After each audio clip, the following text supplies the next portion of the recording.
Mulheres contemplando a Jesus. Capítulo 3. Lutando contra o pecado. Considerai, pois, aquele que suportou tais contradições dos pecadores contra si mesmo, para que não enfraqueçais, desfalecendo em vossos ânimos. Ainda não resististes até ao sangue, combatendo contra o pecado. Hebreus, capítulo 12, versos 3 e 4. Para obter a vitória sobre o pecado, é preciso resistir até ao sangue, ou seja, até a morte. Precisamos estar dispostas a seguir o exemplo dos mártires, que preferiram dar a própria vida a negar a Jesus. Mas, porque desfalecemos em nosso ânimo tão facilmente, somos provadas, mas nosso eu melindroso se ressente e, em vez de olhar para Jesus, que suportou tais contradições dos pecadores contra si mesmo e venceu, olhamos para nós mesmas. Ao fazer isso, a prova que vem para nos purificar e fortalecer, consideramos como tentação. E o inimigo, que nunca perde uma oportunidade, domina nossos pensamentos e destrói nosso ânimo. Jesus disse, de fato, que nossa luta consiste em vencer o mundo, a carne e o diabo. Vamos analisar cada um desses inimigos de nossa comunhão com Deus. Vencendo o mundo. Jesus disse que estamos no mundo, mas não somos do mundo. João capítulo 17, verso 23.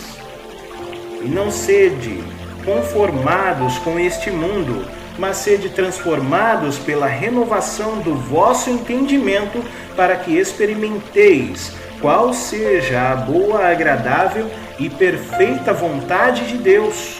Romanos capítulo 12, verso 2. Com a mente servimos a lei de Deus, mas a mente de muitos tem servido ao mundo. Testemunhos para a Igreja, volume 1, página 150.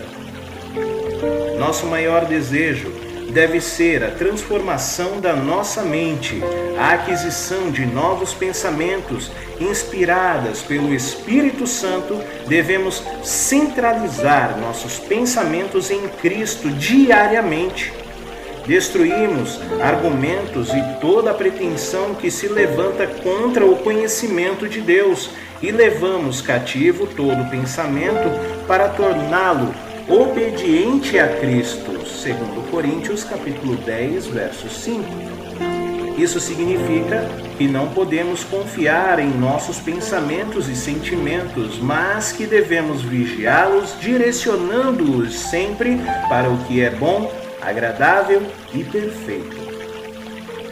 Homem algum pode ser seguidor de Cristo e pôr ainda nas coisas deste mundo as afeições. Em sua primeira epístola, João escreve: não ameis o mundo, nem o que no mundo há. Se alguém ama o mundo, o amor do Pai não está nele. 1 João capítulo 2, verso 15. Nosso Redentor, que enfrentou esta tentação de Satanás em toda a sua força, conhece o perigo em que está o homem de ceder à tentação e amar o mundo. A tentação apresentada por Satanás a nosso Salvador no cimo da elevada montanha é uma das mais poderosas que a humanidade tem de enfrentar. Testemunhos Seletos, volume 1, página 404. O exemplo de Cristo nos mostra que nossa única esperança de vitória se acha na contínua resistência aos ataques de Satanás. Testemunhos Seletos, volume 1, página 407. Ainda não resistimos até o sangue, murmuramos facilmente, desanimamos, desistimos. Não evitemos os sofrimentos, pois a majestade do céu os aceitou em benefício dos pecadores.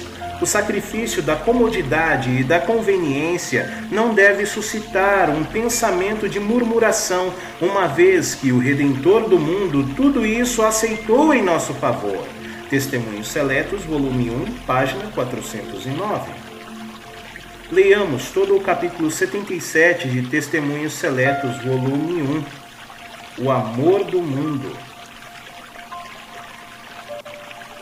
Vencendo a carne.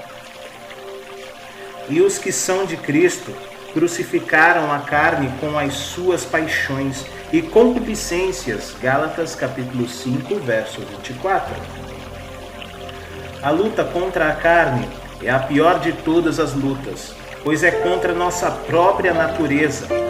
Essa natureza é pecaminosa, ou seja, deseja o pecado, e essa inclinação ao mal só pode ser vencida se andarmos no Espírito.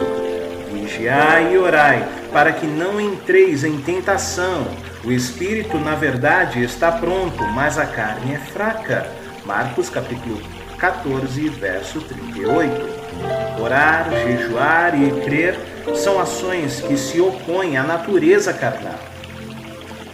As mais baixas paixões têm sua sede no corpo e, por seu intermédio, operam.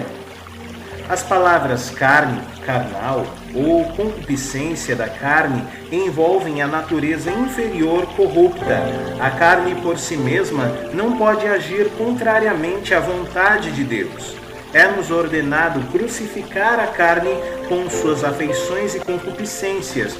Como faremos? Devemos infligir sofrimento ao corpo? Não, mas dar morte à tentação do pecado.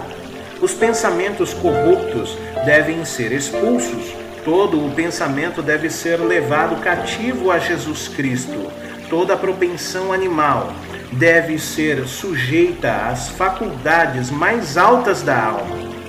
O amor de Deus deve reinar supremo. Cristo deve ocupar um trono não dividido. Nosso corpo deve ser considerado como havendo sido comprado. Os membros do corpo devem tornar-se instrumentos de justiça. O Lar Adventista, páginas 127 e 128. Vencendo o diabo. A única forma de resistir ao diabo é seguindo o exemplo de Cristo no deserto da tentação. Ele se preparou, orou, jejuou. Não apenas isso, Jesus tinha a palavra de Deus no coração e venceu pelo poder do está escrito, afugentando o inimigo. Satanás bem sabe que todos quantos ele puder levar a negligenciar a oração e o exame das Escrituras serão vencidos por seus ataques. Portanto, inventa todo o artifício possível para ocupar a mente. O Grande Conflito, página 519. Nem homens ímpios, nem demônios podem embaraçar a obra de Deus ou excluir a sua presença de seu povo, se este, com o coração submisso e contrito, confessar e abandonar seus pecados e com fé reclamar as promessas divinas. Toda tentação, toda influência adversa, quer manifesta, quer secreta, pode com êxito ser vencida, não por força nem por violência, mas pelo meu Espírito, diz o Senhor dos Exércitos. Zacarias capítulo 4, verso 6. Grande Conflito, página 529. Cristo nos mostrou o que devemos fazer quando tentados. Quando ele disse a Satanás, retira-te, Mateus capítulo 4, verso 10, o tentador não pôde resistir a essa ordem, foi obrigado a se afastar, contorcendo-se de ódio, o chefe rebelde deixou a presença do Redentor do mundo. Por ora, o combate havia terminado. A vitória de Cristo fora tão completa quanto a derrota de Adão. Do mesmo modo, devemos resistir e vencer a Satanás. O Senhor nos diz, resisti ao diabo, e ele fugirá de vós. Chegai-vos a Deus, e ele se chegará a vós. Tiago capítulo 4, versos 7 e 8. Vida de Jesus, página 48. Reflita. Como posso colaborar com o Espírito Santo para ter uma mente renovada? Qual é a minha parte na luta para vencer o mundo, a carne e o diabo? O que esse texto bíblico significa para mim?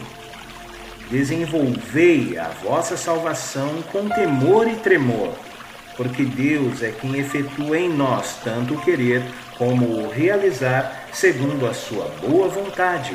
Filipenses capítulo 2, versos 12 e 13. Compromisso com Jesus. O que pretendo abandonar?